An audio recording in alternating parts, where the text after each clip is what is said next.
Chipco issued turfgrass team times, and we are in the throes of a classic Ohio spring. Warm temperatures, cold temperatures, rainfall, and all the frustration that comes with it.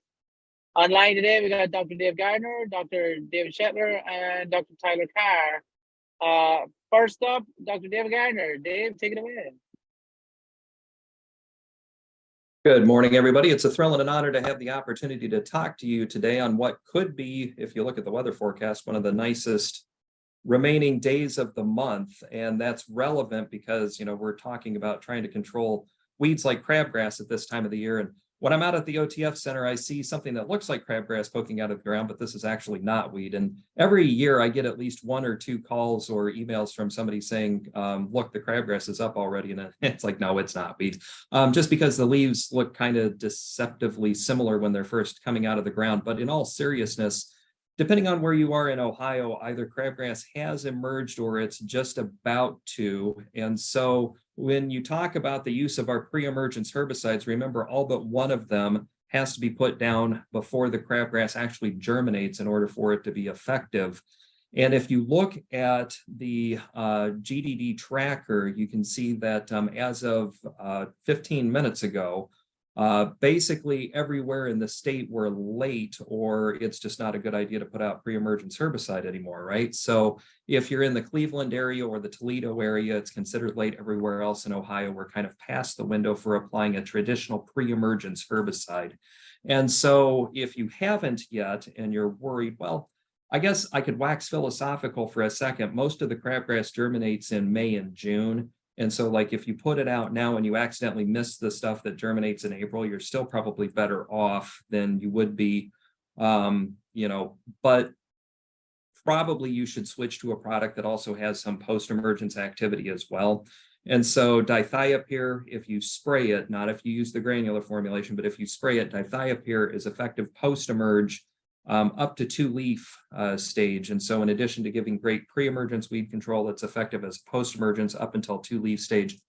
Prodiamine and quinclorac is a combination that you could also consider until about June 1st.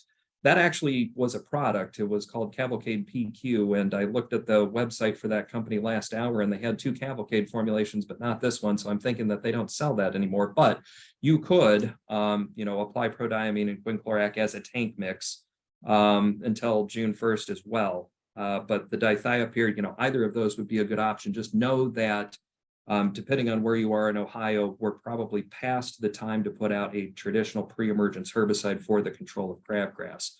Now, the winter annuals have kind of exploded in the last couple of weeks. There's a winter annual trial that I'm doing at our OTF center, and on some of the plots last month, I had about 10 to 15% cover of these weeds. And I took that data last hour and it was more like 65 to 85% cover. So it's like they just kind of appeared, right? They were there all along. They were just really, really small.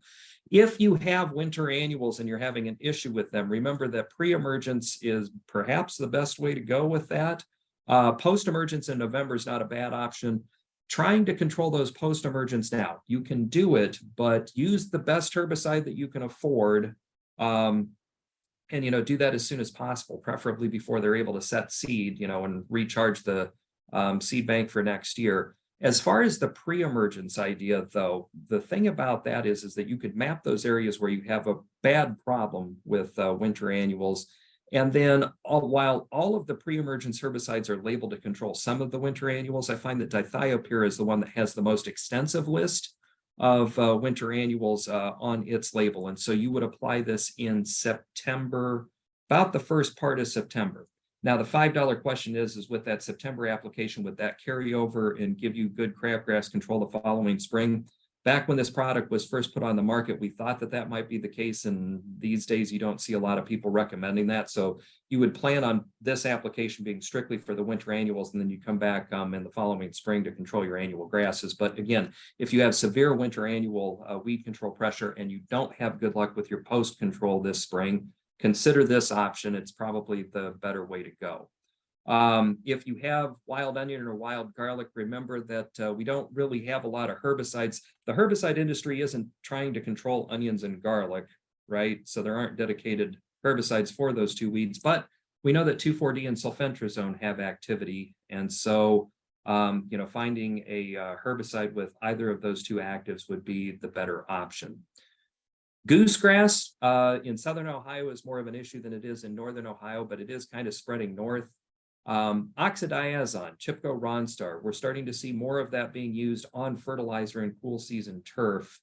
And Oxadiazon has become a restricted use pesticide. So it's kind of unfortunate and inconvenient. This is just like when Field Pass Palin came to Ohio, and the only herbicide that was registered for Field Pass Palin went off the market, MSMA, that same year, but then Tacramazone came in.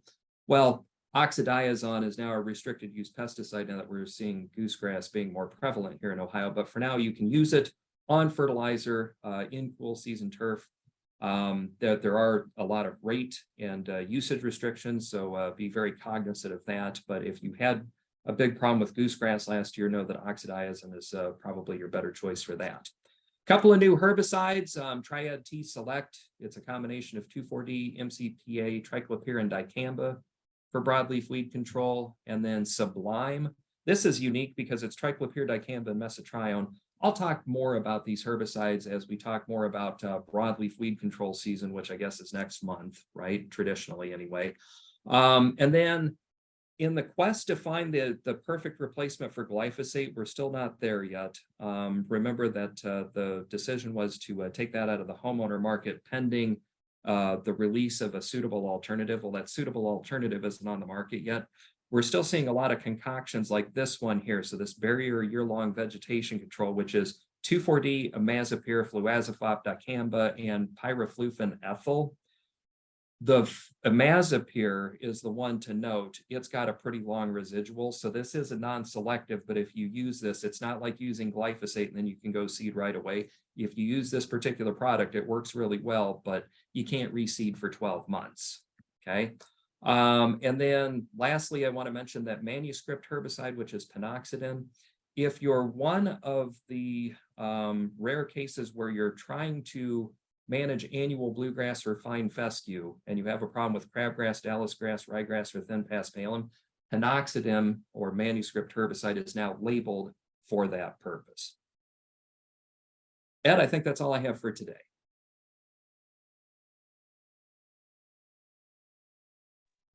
Thank you, David. All right, next up, Dr. Tyler Carr, State Extension Specialist. Hey, Dave, you mentioned dithiopyr in the fall. Did I catch that correctly? Yeah, for controlling winter annual weeds, since they tend to germinate in September, if you do a September 1 application, you can, I had some research at the OTF Center this past year, but then also I'm just going to say that I did this on my property. It had been completely overrun with winter annuals. And so I made that application, and yeah, I'm running about 90 to 95% control. It's quite effective. It's kind of it's not really when people are usually thinking about putting down a pre-emergence herbicide, right? So you would only want to put it on the areas where you have a big problem with winter annuals. And so if you're doing that and you're coming back in the spring with a dithiopyr app, typically, we'd recommend a full rate of dithiopyr in the spring, and you're limited based on if you put it out in the fall. Would you recommend, in that case, would you recommend going out earlier with a different pre-emergence herbicide in the spring? You could do that. So prodiamine, for example, or you could just go with a later application of the dithiopyr too in the spring as well. Okay. But yeah, the chances that the fall application would have a sufficient level of residue carryover after winter. Like I said, in 1994, when both of those herbicides came out, prodiamine and dithiopyr, you saw ads all over the place. Hey, you can put that out in the fall and you'll get great control of crabgrass the following spring. And you don't see those advertisements anymore. So, if you're going to use this as a tool, then there's some planning that you have to do.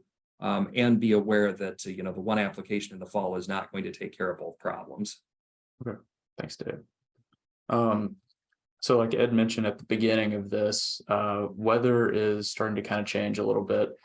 I was out in the Toledo area and Cincinnati areas last week. Weather was fantastic. I got a little sun on my neck, and golf course play is up. A lot of sports fields are having increases in play. but we're about to get pretty good amount of rain, at least in forecasted, for amounts 3/4 of an inch to an inch across the state. And these temperatures are about to decrease. And so while play is going up, our ability to recover is decreasing. And so now's a good time to, one, identify some of your low-lying areas, maybe areas for drainage projects in the future. And it's also important to alternate traffic areas if you can right now, because our ability to recover is a little limited. So right now, looking at the 8 to 14 day outlook through the National Weather Service, most of the states are going to see a good likelihood of below average temperatures. And since we're kind of switching gears a little bit, since we're nearing the end of April, something I'm seeing on my Twitter timeline is a lot of hashtag no mow May. And this is something that, how long has this been going on, guys? A couple years at least? Probably about 3 to 4 years, Tyler. Okay. Yeah, the real push was last year. It's been proposed for 3 years, but last year was the big sort of media sweep, and I think the media will start it again this year. And so for those of you who aren't aware of this no mow May concept, essentially it is what it sounds like. Go out and don't mow your lawn in May. A lot of pollinator activity is increased in May, and a lot of our flowering plants and lawns can be food for these pollinators. So, from our standpoint, there's not a lot of research out there identifying or contributing to this. Some of the research that has been out there has since been retracted due to inconsistencies in methodology. But I know Dr. Gardner and Dr. Nangle are working on some no mow May work beginning this year. Is that correct? Yeah, we'll have 2 sites, Tyler. The focus for ours will be both sites will have an area where traditional maintenance would have been engaged upon. So probably weed populations and flowering populations not going to be that high. And then the second site will have also an area where traditional weed management practices have not been employed. And so we probably are going to have a greater diversity of pollinators in there. Our concern initially is to learn those differences, which we expected if traditional management practices have been employed, that the pollinator levels may not be as high. But the other thing will be how turf handles this, right? So if we don't mow for a month and then we come back in June and start mowing, are we going to start to cause problems with creating voids and dead turf? Is there a best approach to getting the mowing heights down? And if we do create voids and dead turf, are we now creating potential issues with soil erosion and that loss of soil quality by leaving these areas open? And does that create opportunities then for weed incursion? So it's the start of it. That there needs to be a lot more work done on this, but obviously there's a growing amount of interest in it. Okay, so yeah, it's there are potential benefits from increasing pollinator activity there, obviously, but from a turf management standpoint, May is probably one of the times of the year where grass is growing the fastest for us. And if we let that grow up to 8, 10, 12 inches and then scalp it down, when it starts to get hot in June, July, the turf may not be set up to handle those stresses. As an entomologist, the best way to help your pollinators is to increase the blooming flowers in your flower beds. Let's be brutally honest with that. The other thing is that we do have a variety. Right now, most of the pollination is going in flowering trees. I've got a cherry tree in my backyard that's in full bloom, and the pollinators are all over it, everywhere from honeybees to solitary bees to carpenter bees, and they're picking up pollen and nectar from that. I've got dandelions in my yard, and frankly, I've seen very few pollinators on the dandelion, since there are these other competing flowers that are better sources of pollen and nectar for them. So consider that as an alternative, is think about increasing the diversity of flowering plants in your flower beds is a much better way to go. Tyler, Yeah. was there anything else to finish you Nope. up? Nope, I think I finished up. Thanks, Okay. guys. Appreciate that. All right, Dr. Shetlar.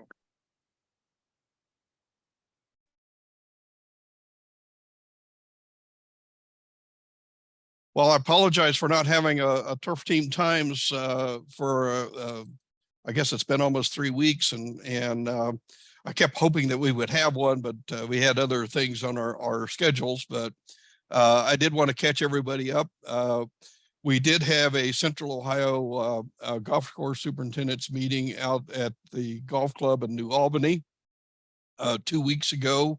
Ben McGraw from Penn State came over. He's been doing most of the research on the annual bluegrass weevil. And so the superintendents brought him over. And of course, I looked around and added comments, and they hopefully they were helpful comments as Ben was leading the tour and showing things. Bottom line, April 5th, the weevils had just barely started monitoring or moving out of the woodland areas. Remember that they overwinter in the leaf litter, typically in woodland areas surrounding golf course fairways. And so if that's the kind of construction that you have on your course and you think you've got annual bluegrass weevil, it's of concern. I was actually kind of shocked when Ben asked the participants how many of them have the annual bluegrass weevil. I guess I shouldn't have thought, why are you going to an annual bluegrass weevil meeting if you don't have annual bluegrass weevils? But almost everybody raised their hand that they did have annual bluegrass weevil, which indicates that there are a lot more golf courses. We did have some people from the northern part of the state, but most of the people were from Central Ohio. It appears that we now have at least 3 golf courses that I've documented the annual bluegrass weevil. So I'll need to put another dot here on the map. And it appears, talking to some of the people, there may be about 5 golf courses here in the Central Ohio area. Likewise, I've learned of a 3rd golf course down in the Cincinnati area. And again, talking to the participants at the meeting, there's probably a couple more down that area. So the bottom line, the weevil is gaining activity kind of in a swath from the northeast down to the southwest part of the state.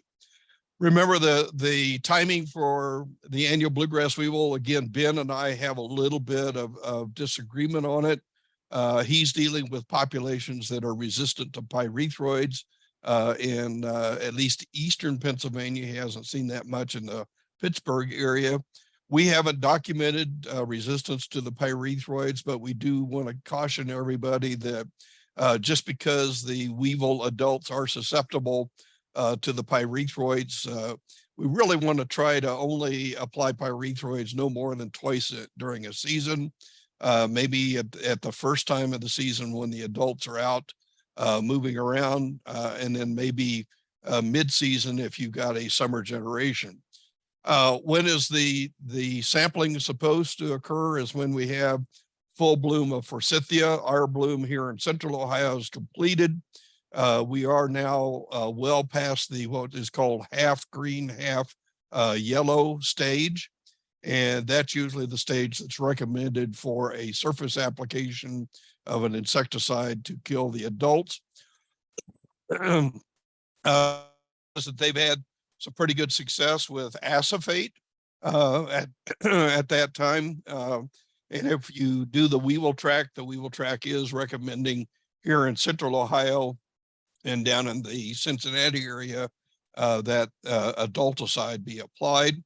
The superintendents that have worked with me have had very good activity of splitting their aloft treatment. make the first half of your maximum yearly allotment of a loft right now when the adults are out moving into the areas to lay their eggs. The clothianidin component of that will help kill the larvae. The bifenthrin plus the clothianidin will help kill the adults. And then about 3 to 4 weeks later, make the second half of that. And that's usually zeroed out most of the population. Ben also recommends the Triple Crown, the other combination product, which is a good potential product to be using. When you're going after the larvae strictly, you can see that we have quite a allotment of materials, and my feeling is, depending on your ability to afford things, I haven't seen that great of activity with chlorantraniliprole for the annual bluegrass weevil curative treatment, but clothianidin as arena or as a second application of that aloft has been doing pretty well.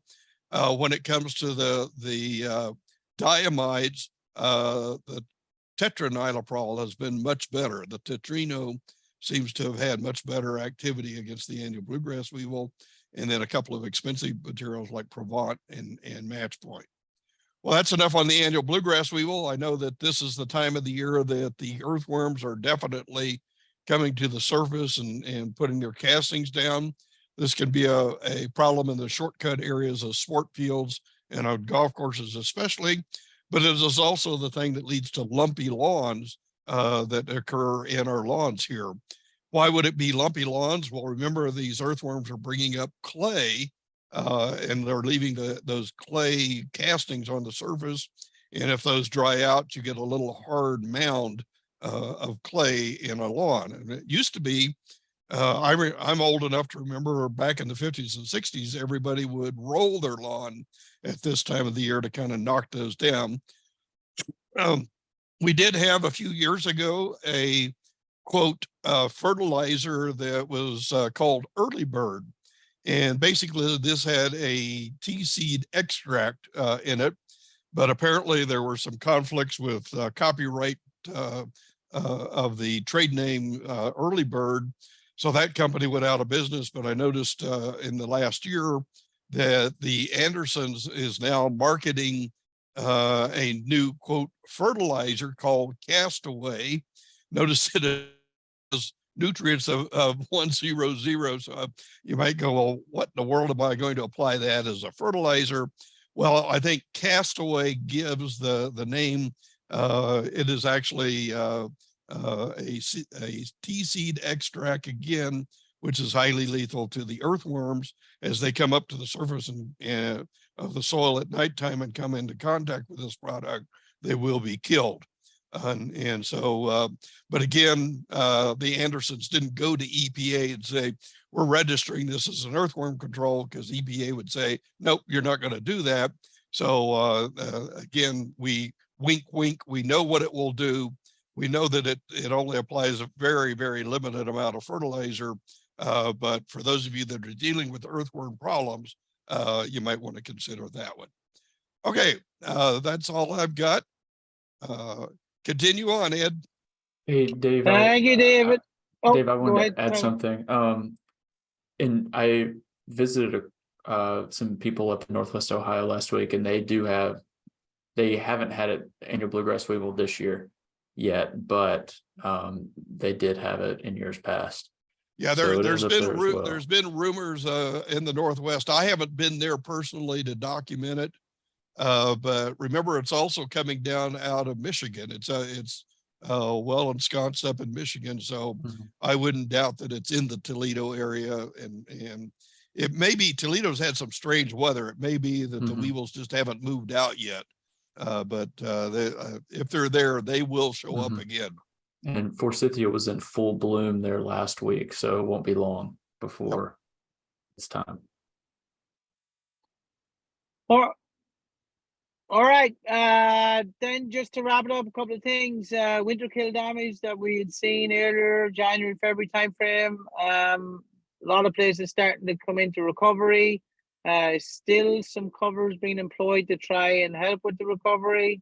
So there's still going to be some patience needed, and maybe managing traffic and wear will be something that'll have to be looked at. From a disease standpoint, it's been relatively quiet. Even with the warmer temperatures, we've been pretty dry. So red thread and activity like that seems to have dissipated, and recovery not complete from any snow mold activity, but should be well on the way. From the standpoint of soil temperatures, it's been bouncing around a little bit. So we did kind of get up to that 55, 56 degrees in the northern part of the state. The guys and gals down south are probably well ahead of that. So fairy ring treatments are either gone out if you're in central Ohio, or they're in the process of being put out in northern Ohio. And then things like summer patch, maybe a little bit later, with that average temperature range being a little bit higher. But I think for the most part, we're getting close to being somewhat in the situation of go time. However, that forecast is going to kind of need to have us pump our brakes a little bit. Just kind of hurry up and wait. That's the Ohio spring. So I think in that instance, it's one of those springs where we're probably in better shape than previous years, but we're not all the way there as far as getting back to the full swing of things. Finally, our field days, August 1 for OTF, August 2 for OLCA, the Ohio Lawn Care. They're both in Columbus. And then this year we've moved the Ohio Lawn Care field day to August 7th in Worcester, and that will be on the ATI side of campus. So a slight change from that standpoint.